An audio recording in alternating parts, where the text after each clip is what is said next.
Le petit groupe descend prudemment.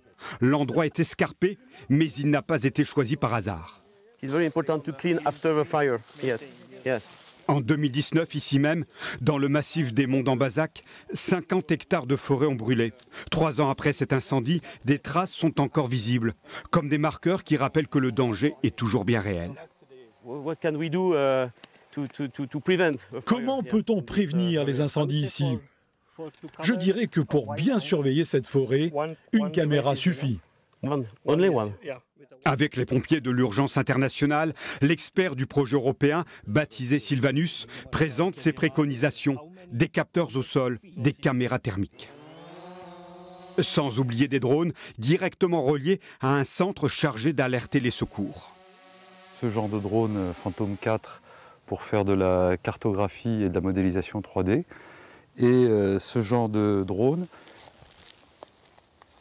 pour faire d'autres missions de reconnaissance avec une caméra thermique qui nous permet de faire des reconnaissances plus poussées, notamment en feu de forêt. Un peu plus haut, une autre forêt de châtaigniers et de résineux, également incendiée à l'époque. Depuis, la végétation a repoussé. Le drone va aider à calculer les risques d'incendie. C'est un outil indispensable pour la prévention et la surveillance des forêts. Déterminer aussi les moyens d'accès dans les massifs, alors surtout après un incendie, puisqu'on voit ça repousse de manière assez anarchique quand c'est pas entretenu. Il y a toute une trilogie en fait maintenant. Il y a la prévention, l'intervention et l'après-feu et la replantation des arbres. Et ces 3 objectifs ne peuvent être atteints qu'avec les forestiers qui cherchent à diversifier les essences pour empêcher les incendies.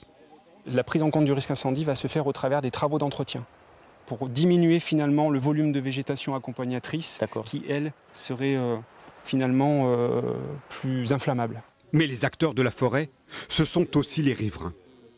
Ce qui serait bien aussi, c'est de nettoyer les parcelles, les anciennes prairies qui sont en friche maintenant. Oui. Ça ferait des pare-feux aussi. Oui, les pare-feux. Moi, j'essaie de le faire un petit peu ici, mais bon, il y a plein de parcelles là-haut qui sont complètement en friche partout. Ces indications sont précieuses pour les porteurs du projet qui ne perdent pas de vue que ceux qui vivent de et pour la forêt peuvent les aider à consolider leur modèle. Partout où nous allons, les gens sont ouverts à ces idées et d'accord pour cette expérimentation. Et n'importe où dans le monde, l'objectif est le même, utiliser les nouvelles technologies pour trouver des solutions.